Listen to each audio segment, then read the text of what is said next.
Hello. It's the first weekend in February, and here on Waste Watch we're out to reap the global warming dividend. We've come for a stroll in the country to talk about the huge amounts of money we tax-paying consumers are spending every year to support British agriculture.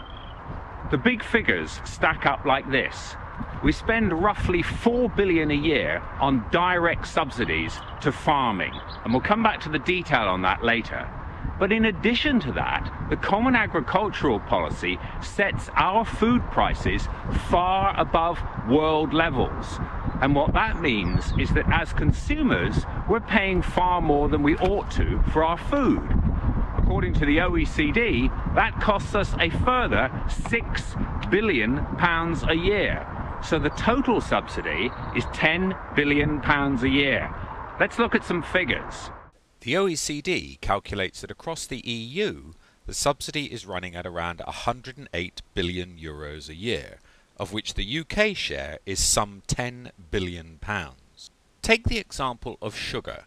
This chart shows the EU price of sugar against the world price since the end of the 80s. And as you can see, while the world price was going down, the EU price continued to go up, so that by the end of the period, the guaranteed EU price for farmers here was some 5 to 6 times the world price. From pig meat to butter to cereals, we pay above the world price. It's been estimated that overall it's equivalent to 15% VAT on all our food. Now, £10 billion is a very great deal of money. It represents roughly £400 for every household in Britain. And there are three main points to make about it. First, although we romantic townies may naively believe that all that money is helping to preserve the traditional British countryside, the bo-peep flocks of sheep and the patchwork of fields and so on, that is completely untrue. Most of the money is going to big agricultural conglomerates and landowners. Let's look at the numbers. Overall, subsidies make up around a third of gross agricultural income, with the EU roughly in line with the OECD average. But when you look at who actually benefits, you get a bit of a shock. According to the OECD, only 10% of the benefit of higher prices actually goes to the farmers in their capacity as farmers. The rest goes to large landowners and agricultural supply companies. Now take a look at the main beneficiaries of the $4 billion direct subsidies we pay. Yes, it's the large landowners and the large food companies. The food companies are recipients of the subsidies because their input prices have been artificially inflated above world levels by the CAP, and we taxpayers therefore have to compensate them for that. It truly is lunacy on lunacy. Second, in implementing these support policies, DEFRA and its agencies have been spectacularly inefficient.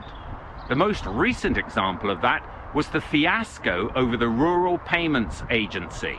The RPA was charged with implementing the EU's new farm subsidy system, the so-called single payment system, but they were totally incapable of delivering.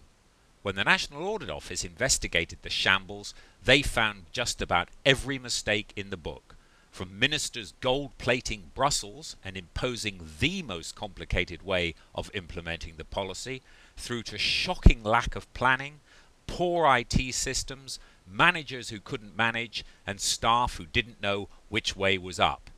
Indeed, it later emerged that staff at the RPA's Newcastle office, instead of spending their time getting on with the job, had been spending their time getting on the job. The whole thing cost us taxpayers millions. Not only the $122 million to set the thing up, not only the further tens of millions to try and put the thing right, but the fine of £131 million imposed on us by the EU for failing to meet their deadline. And the final point is this. Why should we tax-paying consumers be forced to spend £10 billion of our money every year on supporting the farming industry? Especially when we now know that the bulk of the money does not go to that nice farmer Giles leaning on the farm gate, but to our huge landowners, our agrochemical companies, and our major food processing industries. We don't support any other industry in this kind of way, so what makes farming different? It's time the whole nonsense was stopped.